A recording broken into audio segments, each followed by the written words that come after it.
You're listening to Up the Turnpike with hosts Mitch Anderson and Matt O'Leary.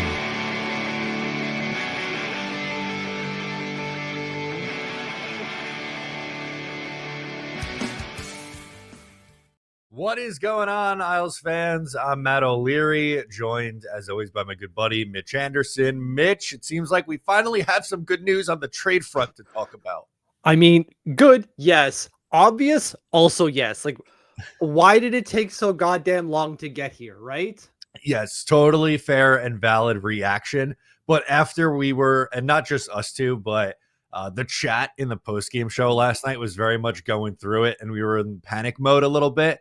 But we got a report from NHL insider David Pagnotta that I thought would be worthwhile to bat around in a standalone video on the YouTube channel here. So, Mitch, you could settle your nerves a little bit. Apparently, the Islanders have shifted gears, which is just really funny because, as you said, obvious. After their loss, that was the final straw, I suppose, to the New York Rangers. And they have been taking calls on Brock Nelson and Kyle Palmieri. Oh, ooh, like, of course. Yeah, sorry, I don't mean to crap on David Pagnotta because that's not what I'm doing here. It's crapping on the idea that we are March 4th and this is like the big revelation, which it is. It is in a way. Like, this was not obvious, right? Because just up until, what is it, 2 days ago, Lou Lamoriello was like, he's still a New York Islander, he being Brock Nelson, and we'll see if he remains, so type of thing. Like, it seemed like all intentions were to keep him, and now it's not. Yeah, which, again, my reaction to this morning when I saw it come across my feed was kind of just a sigh of relief. It was like, as you mentioned, I'm going to keep going back to what you said at the top, obvious, but it does feel like a big relief because it was unknown if Lou Lamoriello would ever get to that point. And thank God that he has, it seems. Yeah, and like, so again, for all of you, like, sign up and link it. Let's hit the subscribe button. My God, I couldn't spit that word out quick enough. To get notifications of all the videos that we do, including the post-game show that we did last night, talking about the New York Islanders' loss to the New York Rangers. And we're going, well, they're still technically in it, right? Like, when you look at the standings, the Islanders are, what is it? 5 points out of a playoff spot. That's not really far out for someone like Lou Lamoriello. It really is. Caveat. Right? For you or I, you're like, sure, we're 5 points out, but 60 games into the year, you got to make up 5 points in 22 games. Doesn't sound like much, but there's also the Flyers, Bruins, Montreal, Ottawa, and the Rangers that are trying to do the same thing, not to mention Columbus and Detroit, who are currently in those wild card spots. So getting those 5 points over all of those teams, unlikely for the reasonable person like you or I. Not the case for Lou Lamoriello. So it is refreshing to see that he is now finally, it seems, if the report is to be believed, taking a page out of all of our books.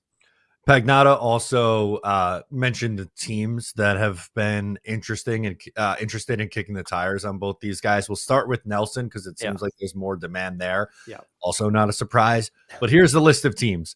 The Dallas Stars, Colorado Avalanche, Winnipeg Jets, Vegas Golden Knights, and Toronto Maple Leafs are some of the teams to be believed to have serious interest in Brock Nelson. I mean, the first one is the one you've been linking him to almost the entire regular season. Yeah, that's a very obvious one. Colorado, Winnipeg's a big one too that I've pointed to, but Colorado, Vegas, Toronto, all teams towards the top of the standings in not only their division, but in the NHL in general. So contenders looking to add a good second line center who can score 30 goals, like not necessarily revolutionary. Maybe the big thing here is Minnesota not listed, although after the trades that they made, maybe we kind of thought that might be the case. And the other one that I wanted to toss into, which was, this was more of a dark horse team, I thought potentially, but I was going to say, oh my God, I just lost. Was it Montreal that I had them linked to? No, Detroit. I'm sorry. It was Detroit. Yes, I was mixing up Detroit and Montreal in my head for some reason. Montreal wouldn't make as much sense. Detroit makes more sense.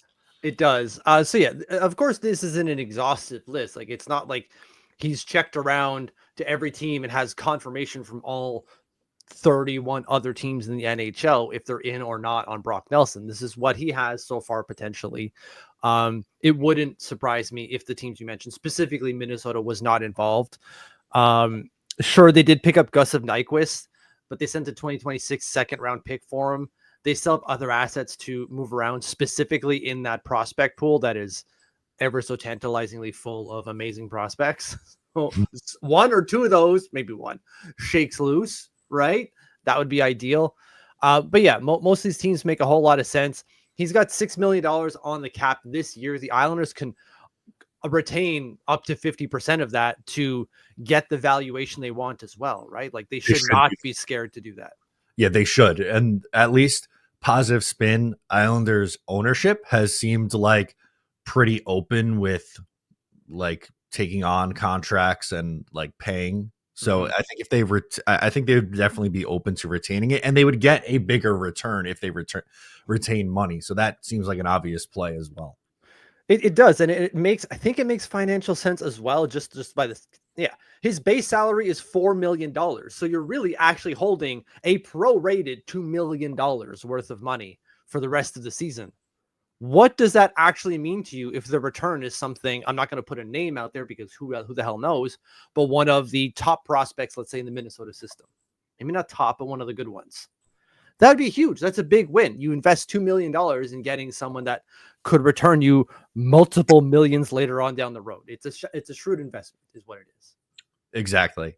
And as for Kyle Palmieri, the team that was linked to him was the Los Angeles Kings, which you've been on for a little bit here. Makes a ton of sense. They need offense. He's depth offense, can play on the power play, 5-on-5, score you goals, tenacious, fits on the wing, which is what they're looking for. It's going to be, again, what do we get back? Like, I'll gladly take Brent Clark if he's just riding pine over there in Los Angeles. Guy can't get into the lineup, even though all other defensemen are basically garbage. There was a stat the other day, like the four or five defensemen that played instead of him, outside of Doughty, I think it was, were awful. And he sat in the press box. Like, get him out there. We'll take him if that's the case, man. If you don't want him, we'll take him gladly. Yeah, that's a player that I think would be an interesting option for the Islanders if they were to pull a move like that. I think we understand that Brock Nelson is going to fetch you more, but have you settled on kind of what your expectation is for Kyle Palmieri at this point? No, it's significantly less. Maybe not significantly, but yeah, it's much less than Brock Nelson because we're not talking about a center who scores you probably 30 goals. We're talking about a winger who scores probably 30, which is still a decent number, but the demand is a lot less because you can get those guys. Like Gus of Nyquist technically fills that void, and he took a second round pick next year. Older, arguably. Older and not having as good of a season. So maybe like, I don't know, is a second round pick like in this year's draft feasible? I think that's kind of where I am, like a second this year and a older prospect, like a fringe AHL NHL guy. Yeah, like maybe a fourth or third round pick from a couple of years ago in the NCAA who's like fleeting with free agency type of thing, having a big year at the NCAA level, but he might not be willing to sign type of thing. So we take a flyer on that. Yeah. And a second. Sure. Of course, I don't want Minnesota fans jumping down our throats like, well, it's not worth that much or whatever. LA Kings fans now, sorry. We get it. We might be looking at this through an Islander frame and we might be overvaluing our guys a little bit, but that's the whole point of trade negotiations, right? Exactly. And didn't stop there. Apparently that the main focus of this report was Brock Nelson and Kyle Palmieri, the obvious ones, but did reference JG Pageau, who allegedly garnered some interest even a year ago, but now has one more year remaining on his deal after this year at $5 million. To me, he's the perfect pickup for Winnipeg. Winnipeg needs to be all over Jean-Gabriel Pageau. Ideally, they get Brock Nelson, but like if your plan B is Jean-Gabriel Pageau, that's pretty goddamn good for them, is it not? Yeah, that's the kind of player that teams usually covet going into the playoffs. A third line center who can be productive for you, face-off machine, good defensively, plays on the penalty kill. Is he a little bit pricey? Yes, but then you can get back into maybe the Islanders retain some money, although that would carry over into next year, so you have to be careful with doing that. Yeah, exactly. You don't want to take too much. You don't want to be the Chicago Blackhawks holding 26% of Seth Jones's money for the next 5 years. That's insane. I understand it's only like $2 million, 2.5 million, I think it is. But still, you don't want to be holding $2.5 million as you're looking to retool. Chicago's got a crap ton of cap space. We don't necessarily have that crap ton of cap space, especially if we're looking to rebuild, to be not rebuild, retool, to be as competitive as we can be next year. So, yeah, makes sense. The only thing that kind of conflates all of these trades is there are no trade clauses. Brock's a modified, Kyle's a modified, and still Jean-Gabriel Pageau with a full 16-team no trade list. So that complicates things a little bit for all three. It definitely does, and I'm interested to see if we get like a veto from Brock Nelson or Kyle Palmieri. Be like, oh, we had a deal in place to send Brock to Winnipeg, but he said, nah, I don't want to go there. Like, hopefully we figure this out. We got to be able to figure this out. But I'm glad Lou is here, right? Doing the thing that any reasonable team in their situation would do at this point. It's just insane that it took so long to get here. Yes, but thankfully, this is where we are. That's the latest on the trade front. If we get any additional news, obviously we'll hop on. But post-game stream later after the Islanders play the Winnipeg Jets, maybe Brock can just get on their team plane and carry on with wherever they're going next. We'll have that coverage here.